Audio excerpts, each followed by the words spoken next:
Considérons une vérité qui gouverne, en relation avec la finalité divine. Dieu choisit des vases, individuels et collectifs ou corporatifs, et les amène d'une manière étrange et souveraine, en relation avec sa pleine finalité, pour faire alors en eux quelque chose qui signifie bien plus et qui va bien au-delà de ce qu'ils sont en eux-mêmes. Il choisit souverainement des vases, individuels ou corporatifs. La Bible est pleine de cela. Il se met alors à travailler avec ces vases, à faire quelque chose de manière extraordinaire, de façon beaucoup plus pleine, pour que par le moyen de ce qu'il fait dans de tels vases élus, il puisse en atteindre bien autre, au-delà de ce qu'ils sont en eux-mêmes. C'est une vérité qui gouverne. Il fera quelque chose dans un vase élu qui, allant bien au-delà de lui-même ou de ses membres, sera pour l'utilité d'un plus grand nombre. Maintenant, nous considérerons cela un moment, car notre manière de penser a toujours besoin d'être éclairée.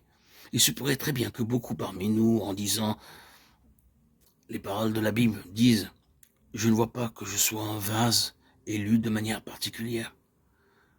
Vous pensez à ces hommes auxquels la Bible fait allusion, ceux qui sont des pionniers de cette voie céleste, tels que Abraham, Moïse, Isaac, Jacob, et ainsi de suite. Tous ces patriarches, tous ces hommes. Et vous dites, je ne suis pas un Moïse ou un Abraham, je ne vois pas comment je peux faire partie de cette catégorie de personnes.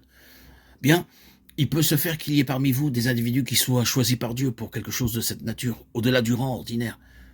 Comme nous disons, oui, cela peut être vrai, mais il y a cet autre aspect, c'est que vous pouvez être une partie d'un vase corporatif ou collectif, seulement une partie de cet ensemble. Et si vous l'êtes, et probablement que vous l'êtes, je pense que j'irai plus loin en disant « Et vous l'êtes si le Seigneur a posé sa main sur vous et mis en vous le sens de cette destinée d'avoir été appelé à quelque chose de plus que juste être chrétien, ce sentiment très fort d'un appel.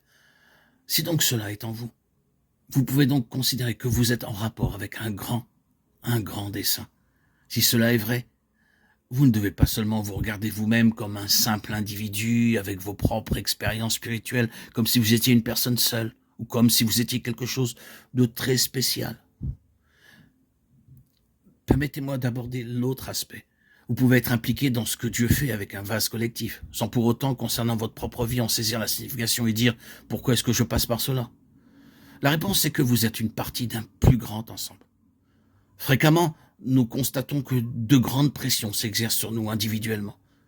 Mais quand nous commençons à confronter certains récits, nous découvrons que d'autres croyants liés spirituellement à nous ont eu les mêmes expériences. C'est la grande loi du corps. Et si un membre souffre, tous les membres souffrent avec lui. 1 Corinthiens 12, 26. Qu'en est-il de tout cela pour nous ?